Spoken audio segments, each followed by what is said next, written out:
Good evening, everybody. Very nice to see known faces because we worked this morning, many of us. That's very nice. I am doing this presentation on the mother symbol. We will also look a little bit at Aurobindo symbol and the Auroville symbol, but mainly it's about mother symbol, about the Matrimandir, a little bit about Auroville. And I would like you to keep in mind what we did this morning, because actually, usually I do this first and then we work. Now you have the experience, so now you will know from experience what we are talking about also. So I think that will be good. If there is something that you don't understand, then just put up your hands and we ask Gitanjali to translate. Very good. Okay. So here we have, I don't know how many of you know about Auroville. Auroville is a city that Mother wanted to build outside Pondicherry. I lived there since more than 40 years, and we have not been building so much of it, but today more is happening. A lot of work is going on. And this is the Matrimandir. So the Matrimandir is really based on the mother symbol. It's really the mother symbol in, you could say, maybe 4 dimensions. No? So we will look and I will explain about that. So, it's okay? Yeah. So, oh yeah, I am the one who is in charge here. So this is the symbol of Auroville. We will not be working with this, but we can keep it in mind. And when you see it again, you will know what it is. Mother says that the dot at the center represents unity, the supreme. Auroville is about human unity and unity in diversity. It's about bringing together everybody to work together for a better future. The inner circle represents the creation and the conception of the city. Basically, here you have the conception of the city. The city will look like this. Now we just see it as a model, but in reality. So this inner circle represents that. And the outer 5 petals represent the power of expression and realization. In a way, you can say that this morning we worked with expression and realization. On a very small scale maybe, but we were actually exploring a different world in us and trying to put it in realization and trying to express what we were feeling. One small first step. Auroville is about this whole city. What is going to happen there? How do we change the human being? It has to do with evolution. If we look at the human being today, and we see the wars and the fighting all over the world, and we see in our own areas how it is, something has to change. So that is what that realization and the power to express that change. Expression is not just speaking, it's about manifestation and changing things. Then we have Sri Aurobindo symbol. So you see, it is 2 triangles, an ascending triangle and a descending triangle. You could say that the descending triangle is the divine reaching to us, giving us that energy, that light, that knowledge which comes down, what we need to change things. And the ascending triangle is really our aspiration for the divine, for this change. So Mother says the ascending triangle represents the aspiring answer from matter under the form of life, light and love. That's really about our stretching. And the junction of the both, the square, is the perfect manifestation, and it has at its center the avatar of the Supreme, the lotus. It's the pink lotus, Sri Aurobindo's flower. And the water inside the square represents the multiplicity, the creation. Us and the whole world, what is in it. everything is striving towards that. We are not alone in striving. In 1956, Mother said the supramental consciousness came down. This light of change came down and touched the earth. It established in the earth. In 1958, she said that Mother Nature came to her and said, I will collaborate. So this movement is very strong, from above coming down, and from below, not just our consciousness, but the whole world, everything in nature, and we are nature too, is striving to manifest this aspiration. So it will be. Here I just want to show you a little bit how in Auroville, not only is Mother symbol ever present, but Sri Aurobindo symbol is very integrated in the design and the shaping. So this is a drawing that a friend made of the Matrimandir. And he showed how the architect, in planning and drawing the shape, Mother has given the shape. You know, there was several proposals, but one proposal was a little copper pot. What do you call it? You know, like a lota, you say, a little jug like this, and you take water in it, drink, okay? That cup they had put upside down, so it had this flattened circle, and Mother said, that is the one I want, okay? So that is the Matrimandir, and you see that the dimensions are such that Sri Aurobindo symbol fits exactly within. And this is the oval island where you have the Matrimandir and the gardens and the amphitheater and the banyan tree and the gardens of the unexpected. And this shape is the same like this one. Sri Aurobindo symbol fits exactly here. The crystal in the chamber stands on a foot of 4 of Sri Aurobindo symbols put together. And when you look at Auroville, this is Auroville, and the green is the green belt. So this is the city, the white part. And the city, when you put Sri Aurobindo symbol on top to scale on Auroville, you will see that the city fits exactly into the symbol. Very exactly. And I don't know if this is planned. We just saw it maybe 8-9 months ago. We were working on some drawings and we saw, look at this. And you see, not only does it sit inside, the square of the new creation sits exactly on top of it, and on top of the center with the Matrimandir is the lotus of the avatar.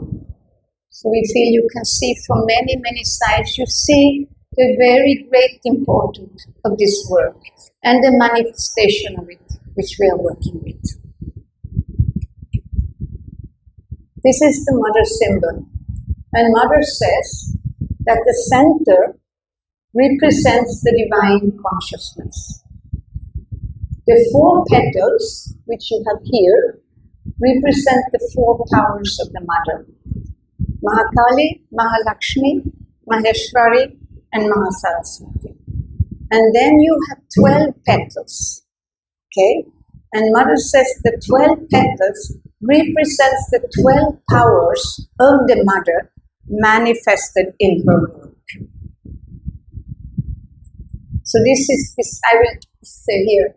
So I will not read this whole text. I will just read one part of it because I feel this has to do very strongly how it moves into manifestation. And it, in a way, explains the symbol also in a poetic and abstract maybe way. The Supreme is manifest in her forever as the everlasting Satchitananda, manifested through her in the worlds as the one and dual consciousness of the Ishvara Shakti, one and dual. At the same time, it is one and it is two.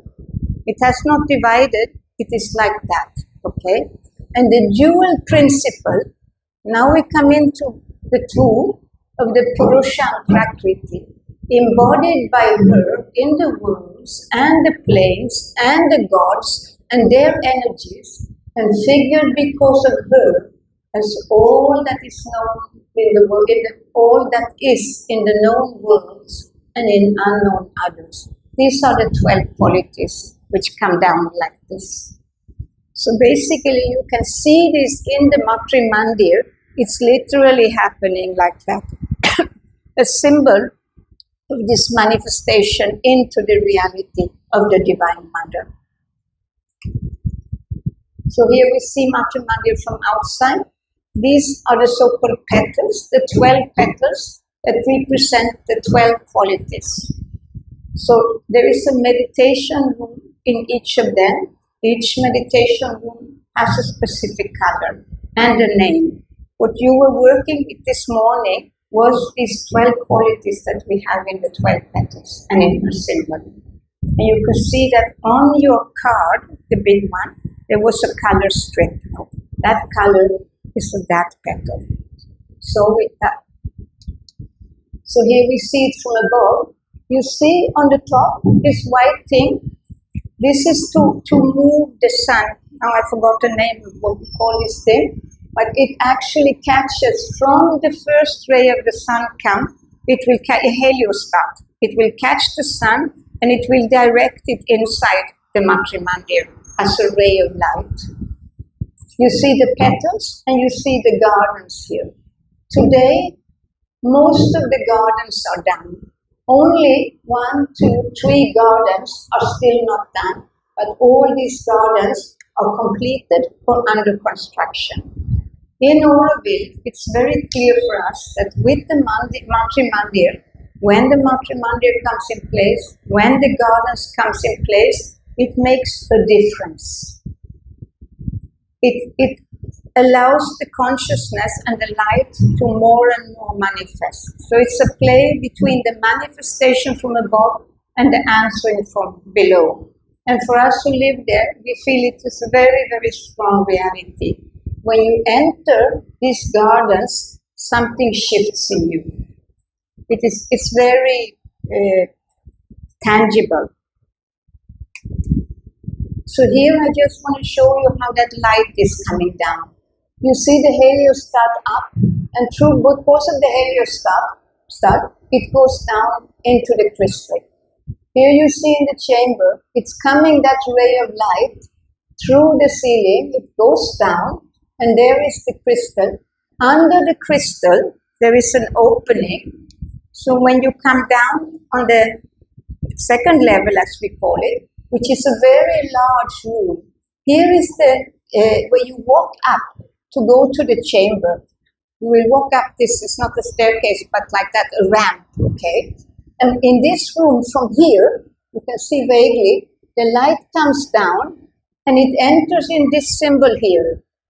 And it goes through this symbol and it comes out in another symbol of the mother, under the Matrimandir. It goes into the lotus pond, and through a small crystal it goes into the earth. So it goes right through the building. And I think also it symbolizes, maybe in a way for us, that that light that comes down in us has to go all the way into matter. Go through all our chakras, through our being, into matter in that change. We are able to collaborate with the divine in this. We are able to work consciously. That is something amazing for human beings. Now we need to use this consciousness for change. Not for gain, for personal, but really for shift for everybody. So here we see the chamber, how it is. And in the chamber, you have these 12 pillars. So you can see that this is a place where you have the presence of everything. But it is not in that manifestation yet. Mother said about the chamber, I will use my words, I'm not so good at quoting. She said it is for concentration. And she said concentration is when you open yourself fully to the light. The light comes down, you open yourself fully. Meditation is when we come with our development. chanting, meditation, all of these things are there. Aspiration, we need some help. We go to the petals. In this place, you simply open yourself and it is simply your will, Lord. Be open to the divine, do with me, put your light down into me. I will receive. So here, Matrimandir stands on 4 pillars. I will have to take an old picture sometime and add here so you can see those 4 pillars. The 4 pillars, Mother gave the names of the 4 main aspects of the Mother. So the north pillar is Mahakali, the south pillar is Maheshwari, the east pillar is Mahalakshmi, and the west pillar is Mahasaraswati. And if you wonder, when you come to Matrimandir, the entrances where you go into Matrimandir staircase, this is the foot of the pillar. And the pillar goes up, and the pillars hold the whole structure with a chamber upstairs. So these pillars are very important.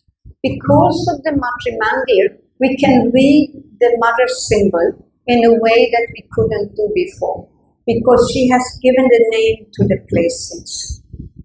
East Mahalakshmi, West Mahasaraswati, South Maheshwari, North Mahakali.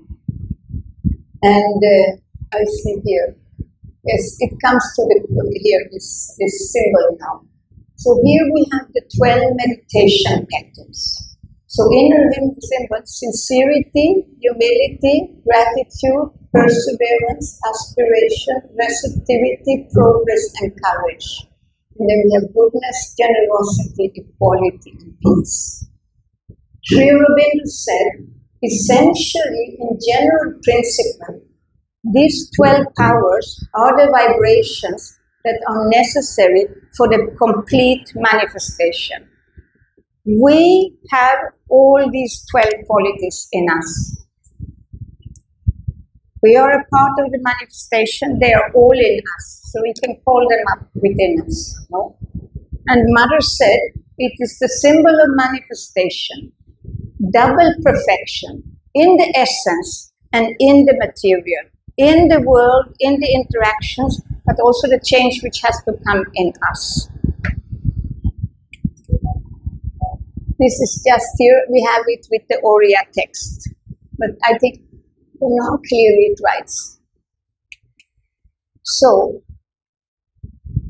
the Mother has talked about this already in 1912 with a group of people in France, in Paris. She didn't give the name, but she talked about these 12 powers of the Divine Mother. In the 30s and 40s, some of the main sadhaks were speaking with Sri Aurobindo and Mother, writing them and asking about it. In 1927, Sri Aurobindo gave the colors, and the Mother gave the names of the qualities. The book, The Mother, which is the most important book of Sri Aurobindo, all his writings are most important. The Mother is a small booklet, you should all read it. It is very, very beautiful, and it relates very much to the Mother, who she is. In 1972, when they were started to build the Matrimandir, Roger, who was the architect, asked Savitri, one of the disciples, to please ask Mother for the names of the 12 meditation petals.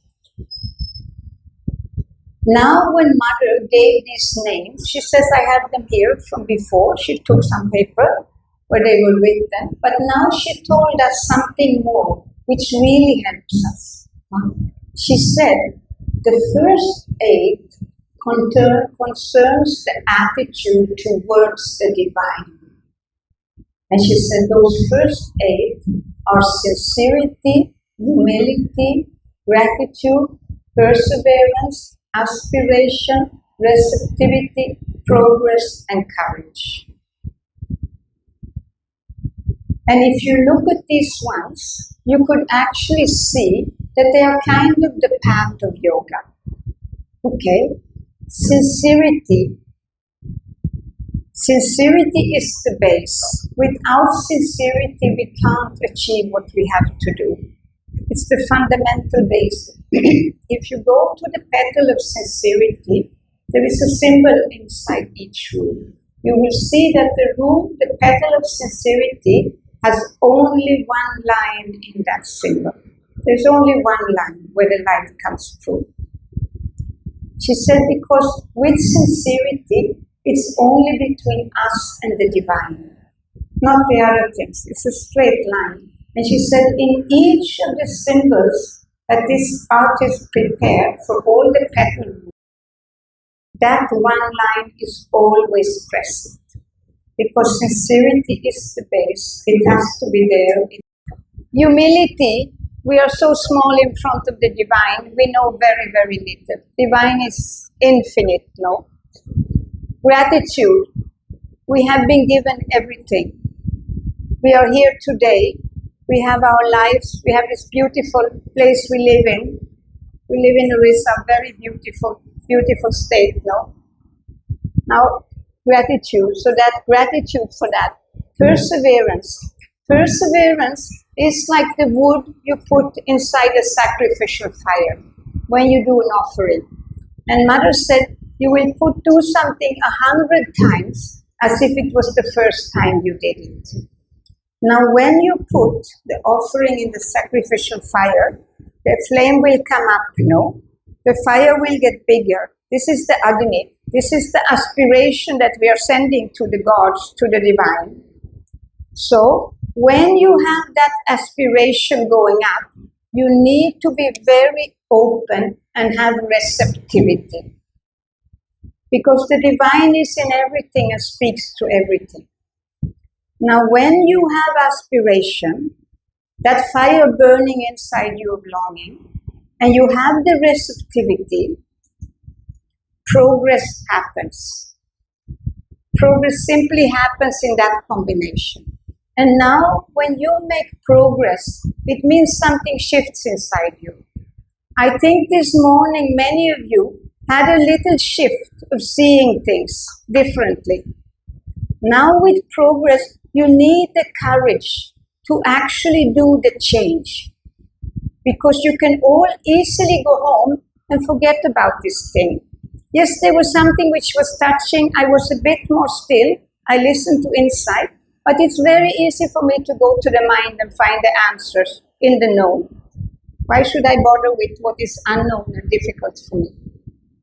But actually, courage and the aspiration pushes us to do the change inside, to learn more, and also to effectuate the change outside. In your way, maybe much in the classroom, but also in our homes and in our daily life, how we go about things. So that's very important. So these are the first 8, which actually will grow inside us. They are our integrity line. It also means they are between us and the divine. I usually say, other people's sincerity is not my business. Other people's humility, that's between them and the divine. I don't need to judge other people on that because it's very clear we know very little about each other. We don't even know ourselves so well, often, okay? And we don't know what somebody else has gone through, is going through, what happened in other lives, why they choose this life like this, why they choose this personality, we don't know. Mother was very clear about this.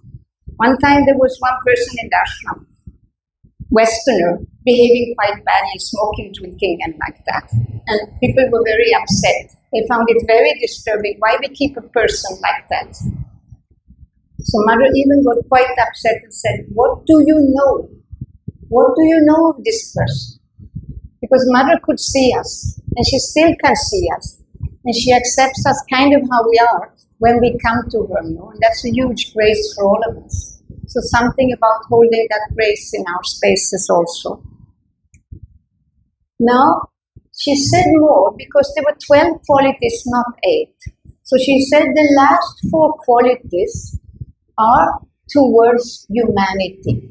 They are goodness, generosity, equality, and peace. So I can tell you that these four qualities covers all our interactions with humanity. All of it. Goodness sits also, all four of them are sitting on the axis or the pillar of Mahasaraswati. So all of them are connected to order and organization and justice and perfection. Goodness sits overlapping with Mahakali. And Mahakali is strength, truth, consciousness, and love. Sri Aurobindo's mother said she's the most loving aspect of the Divine Mother. So when we look at goodness, we look at that. With all of these aspects, when you work with human beings, which you do in a classroom, these four aspects all have to be part of the way you are working. Goodness is for everybody. It has truth consciousness in it. It also has love. So we do the best we can to move in this field. And this field we can move better and better in the more we have the 8 established in us. Generosity is something we often forget, that this is actually a power. Generosity has a few special qualities. First of all, it dissolves. Generosity, if you have had a very tight fight with somebody, for example, or you're angry, something like this, an act of generosity can let it go. If you're going to talk about it, okay, you will mostly end up with, yes, but you did this, I didn't do this, you did this was happening, that was how it was, and we still claim our right. A surrender in generosity usually shifts something like this. It's like putting a spoon of salt in the water and it dissolves, the water looks clear again. Generosity is also very contagious. You just practice a bit in generosity in your class and you just look what happens. How many will catch it and also want to do something like that? Okay? And then generosity is absolutely fearless. Generosity, an act of generosity has no fear in it. That's why it has this enormous power of change and dissolving. No. Generosity is connected to the garden of power. The gardens in the Matrimandir, Mother said, they are as important as the Matrimandir itself. And the gardens are like fields of consciousness. So now with the pattern of generosity, we look at the field of consciousness of power. What does power look like today? Power today, very much we are still doing domination. In a group, I will speak louder. I will push my will, okay? I will insist. I sometimes will bully, okay? This is how we deal with power. Politics, everywhere we have it. Now, if we look at generosity as a tool that has to change the whole situation of power, we are not afraid to move things. We are not afraid to hand over to somebody else. We don't, because power is really based in fear the way we use it today. And in these qualities, fear has no space at all, actually. So that's generosity. Then we have equality. And for me, what is strong there, because I like to work simple. No need to look at those very high things. We aim for them. They are in our aspiration. But we look at the daily life, what are we doing? Mother says in one place, everyone. Everyone means every human being in this case. Okay? Children, teenagers, young people, old people. Everyone should have what they need for their full growth. This goes actually from pregnancy already, no? The child needs to have what it needs for its full growth. Every child has the right for that. Every human being. what it needs for its full development, and what it needs for its full expression in life. How does every child receive this? The body, the development of the mind, and the development of all the capacities and skills with its special personality and direction. This is very rare that it happens, and it is very necessary. And this is something that we have to start on whatever small scale we work, with parents, with children, with pregnant women, etc., to move this. And then there is peace. Peace is not so easy to define. Do we want peace? We will all say, yes, we want peace. But you know, if you look deep inside yourself, and you be very, very honest when you look, and you look what it would imply at every point, with the people you don't like, with the one you have a fight with the one which says something bad about you, are you able to surrender all of these things? It takes a lot for all of us. So we really need to look at peace, okay? Inner peace, equanimity and stillness in ourselves. This is connected to meditation. If meditation is difficult for you, walk in nature. Find the thing which brings you close to the divine, which brings happiness in your heart, and do that. Everybody is not a meditation person. I was not. Too restless, too fidgety. I'm happy in action. So how do I, in the things I'm doing, find a connection? Then at some point meditation will come also. It's okay, but we are all different, so it's all okay. Okay? So now, if we look at peace, very simply, the garden which is connected to peace is the garden of utility. If you just imagine a society where everyone is useful and everyone is needed, every human being needs to be needed, needs to be useful. This already creates a peaceful society. And now we are looking at all the people who have different abilities. We look at the new children which are born, which can be very difficult because they don't fit into the systems which are here. How do we see to it that as far as we come, we widen ourselves, because we need to do that, to actually find a way to include everybody. And this morning in the sessions I was saying one thing, actually the WHO has this on a list of human rights. I will need to find that paper one time, okay? Every human being has a right to be successful.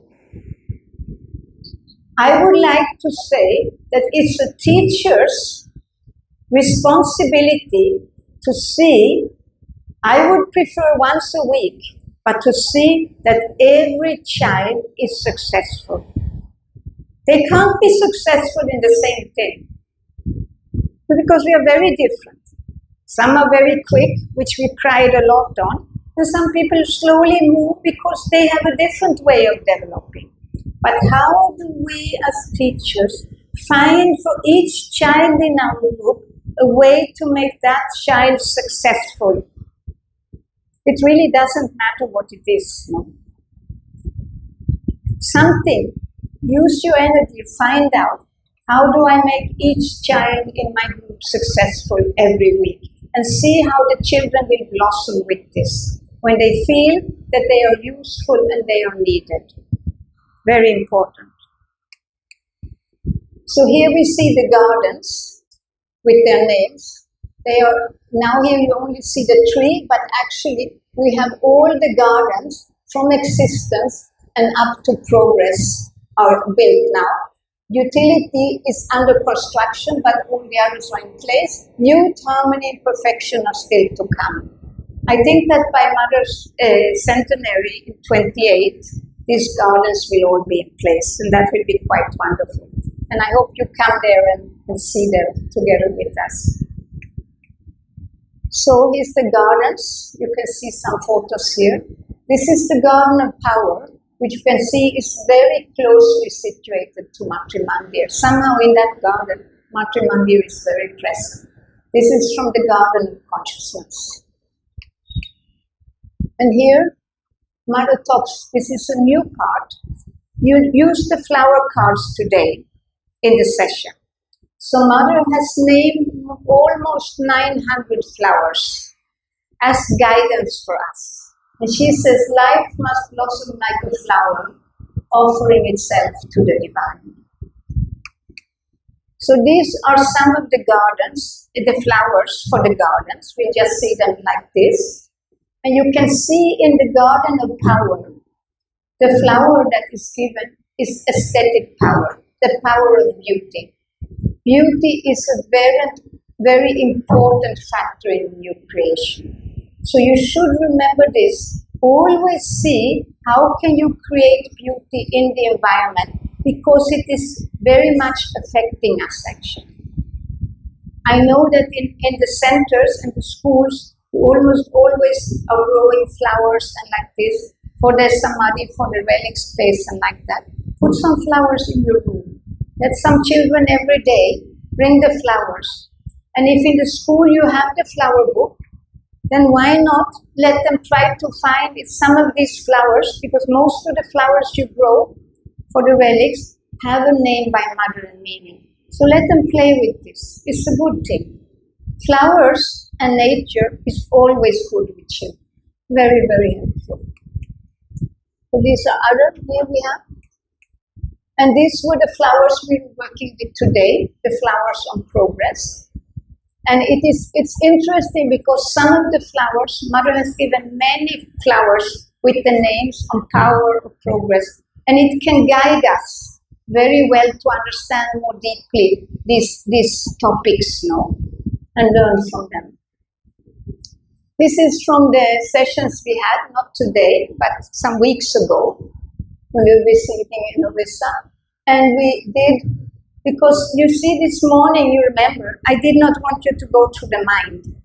I was very harsh on all this writing in your books, Books had to go out, etc. You see with the children, this exercise of today, we usually do with adults, like yourself. But we were asked to work with children. So how do we reach the children without going through the mind? So what we did was that you can see the cards up there with the colors. We simply put the colors and we ask the children, which color do you like? And we'll let that color be the guidance to actually look inside and see later with the quality of that color. How does that correspond to you? Because Sri Aurobindo gave these colors. They are not random. They are very, very, very clearly. So it was very interesting to see the children actually being able to see this color that I took. If I took one of the yellow ones, perseverance, yes, it is like that. I am strong in perseverance. So we can see how this works, and we don't go through the mind, but we actually start to explore ourselves. So here's a bit more from the children's work that they were doing. This here, I think, is from here in Matrubhaban. And yes, I can tell you that the work that we did today, if we had had another hour on us, we would have gone all the way to do a collective step. Today we just did half the exercise. Another time, we'll take you the full way. So this is, you can relax because I think this is one of the last slides now. When we were working, this image here shows you outer physical, vital and mental. That is our personality. That is what we live in and move with the whole time. The exercise you were doing today is bringing you in here. That is why I kept insisting, don't go to the mind, don't do all your writing. Get out of the writing, come here. And those two cards, the flowers and the qualities, not the cards, but what they embody when they connect with you actually allows you to go here very, very easily. Somebody tells us, no, you should go to your inner vital mental to work. We are looking, what is that? How do I know? I am sitting out here. How can I go? This, we have worked with, I think, way over 2,000 people now with this. And we know that basically in 15 minutes, you can go to that space. You don't need to know what it's called. But it's actually the inner physical, vital, and mental. And that is where you move from, and that is where you speak with yourself. And you see, when you go here, and you really get into what you're doing, and your higher emotions also enter into it, you actually create bridges to the inmost physical, vital, and mental. But not only that, you also create bridges to this one, and you start also to change your outer personality.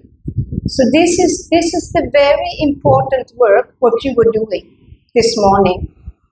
It was very difficult for some people in the beginning, because it is really, I don't know, I'm so used to work with the mind, and as a teacher you have to develop your mind a lot. But actually the importance in going to another place, and these qualities and the flowers help you to enter there. It's really quite, magic is a funny word, but it actually is. The first time we used them like this, it was on 12-12-12. On the 12th of December 2012, special day, we did a first workshop. And we were very surprised because we did not know what to expect. And we saw that people who normally would argument from different points were working together. And everything was part of it. We realized there is something else which is opening here. And now we have worked since 2012 with so many people, and we see it works so easy. These are very wonderful tools to use. This I will just skip. It's about how we make choices. And this is from The Secret of the Veda of Aurobindo. Truth of thought creates truth of vision. And truth of vision forms in us truth of being. And out of truth of being, Satyam, flows naturally truth of emotion, will, and action. This is our way that we have to work. We need to see the vision that we want to go to. You need to see, when you are in your classroom, you are not just there to keep these kids busy during the day and for them to learn certain skills. You are actually sometimes spending more time with the children than their parents do. So you are actually shaping a new generation. So your vision has to be very high for this. Okay? Truth of thought creates truth of vision. So you have this, you think, you see, you have that capacity inside to move, and the truth of vision forms in us the truth of beings. Our actions will be differently, and our way of being will be different, no? And out of this truth of being flows naturally the truth of the emotion, of the will, and of the actions. It's very, very beautiful and profound. Okay, I think this stops here. If you have any questions, if you need some translations or something, we can go back in pictures and like that. You just ask. So you see, when this helps us a lot with the symbol. Before we had Matrimandir, we didn't know about how only Mahakali we knew was to the north. Aurobindo said up when you put it like hanging. You see here, Mahasaraswati. Here you have sincerity, and it goes up to courage. These 8 are towards the divine. Okay? Now you see, each petal has, each aspect of the mother has 4 petals connected to it. But they are not 16 petals, they are 12. So 1, 2, 3, 4 are overlapping. They are sitting on 2. Okay? So like this, when you look at goodness, you see in the beginning, it was very difficult to talk about these things because you talk about goodness. We wanted to see what are the values that we all share. So goodness, oh, we should be good, we should be nice, we should be helpful, we should be good, we should be even better. Generosity, oh, we should give, we should give. It doesn't go deep. You feel you are sitting on the surface, you still don't know. So now when you see here that goodness sits on these four sit on Mahasaraswati. Mahasaraswati, I'm saying for myself, she's order and organization. Coordination. Okay. Mother said also. Order, organization towards perfection.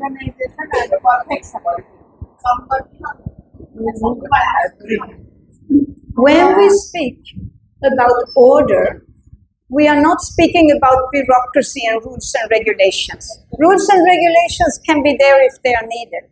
But we talk about order in the sense of music and mathematics. So this is when we talk about order, we talk about order on a very high level of truth. Not exactly the law, but the law is a kind of order which is used, and the law has to be the same for everybody, no? So there has to be order. In all the dealings in the classroom, you have the same regulations for the children, no? And for yourself, the behavior. When I was small and we learned grammar, we learned the exception confirms the rule. So when you have order and organization, you are also able to make exceptions at times. We have this rule, we have this order, but we are also flexible. But we can't be flexible all the time. We look what is the truth behind it. Okay? So, yes. ଯେତେବେଳେ ଆମେ ଜୀବନକୁ ସୁଶୃଙ୍ଖଳିତ ଏବଂ ପୂର୍ଣ୍ଣତା ଆଡ଼କୁ ନେଇଯିବେ ସେତେବେଳେ କ'ଣ ହେବ ନା ଆମ ଭିତରେ ବିଜନେସ୍ ଡେଭଲପ୍ ହେବ ଧୀରେ ଧୀରେ ଅଧିକ ପ୍ରକାଶ ହେବ ଏବଂ ସେଥିରେ କିଛି ଏମିତି ନାହିଁ ଯେ କାହାର କମ୍ କାହାର ବେଶୀ ଯେତେ ଶୃଙ୍ଖଳିତ ହେଇଯିବେ ସେତେ ବିଜନେସ୍ ଡେଭଲପ୍ ହେବ କିନ୍ତୁ ତା ସହିତ ତା ଭିତରେ ଫ୍ଲେକ୍ସିବିଲିଟି ରହିବ ଶୃଙ୍ଖଳା ଭିତରେ ବା ସଂଗଠିତ ଅର୍ଗାନାଇଜେସନ ସଂଗଠିତ ହବ ଯେତେବେଳେ ସୁଶୃଙ୍ଖଳିତ ହେବେ ସେତେବେଳେ ବେଳେବେଳେ କଠୋରତା ଆସିଯାଏ କହୁଛନ୍ତି ନାହିଁ ସେଥିରେ ମଧ୍ୟ ଫ୍ଲେକ୍ସିବୁଲ ରହିବ। But you see, this is only part of it when it comes to goodness. That is the Mahasaraswati aspect. But goodness also sits on Mahakali. And Mahakali, she is strength. That is very clear. But Mahakali is truth consciousness, which means a truth which is much bigger than we can conceive. But that consciousness of truth is her. She is not accepting little here, little there. She's like that, okay? She's not afraid of the ugly. She's not afraid of what we have in us. But she demands the truth, okay? And she is the most loving aspect of the Divine Mother. Mother Sri Aurobindo says she's the most loving aspect of the Divine Mother. How do we understand that? I know for my own self that when I came to India, I was 19 years old, the first aspect of the Mother that I met and spoke to me was Mahakali. And why? Because I was looking for something. I was looking for the truth. I was looking for something to do with my life. But I knew I have not the capacity to do anything. Very ordinary person. No capacity for occult, no capacity for this. Long for all the normal things in life, but I want the divine. How can I do that? It's impossible. Why give longing and no capacity? But Mahakali, I understood that she has a sword And she loves you. She will not leave you until the last of the ignorance is gone. And this is a huge blessing because you are absolutely safe. In spite of your own incapacity, in spite of all this stuff which we have, she will see to it. She will take you through. If it takes hardship, she will take you through hardship. She's not afraid. We are so afraid with our children. Oh, they will have difficulties. This will be difficult. We need to protect. We are like chicken mamas. Put them in under. Don't let them experience life. Huh? Get nervous every time we need to help them. But actually, she holds it. She holds us like that. This is love. This is love. And when you look at goodness like this, goodness is not only about being nice. Goodness is about living the truth for everybody. It's about loving everybody. I like this new word which is named omnipartial. You understand what omnipartial? We can't be impartial. It's impossible for us. We're always partial. But if we strive for the impossible, like we did today in the sessions, we were thinking about two things at the same time. We were told to do that. It's impossible for us to do it. We can't do it, okay? But we can rewire our brain consciously. So this is somehow what goodness is about. It's about a very deep concern for life. Yes.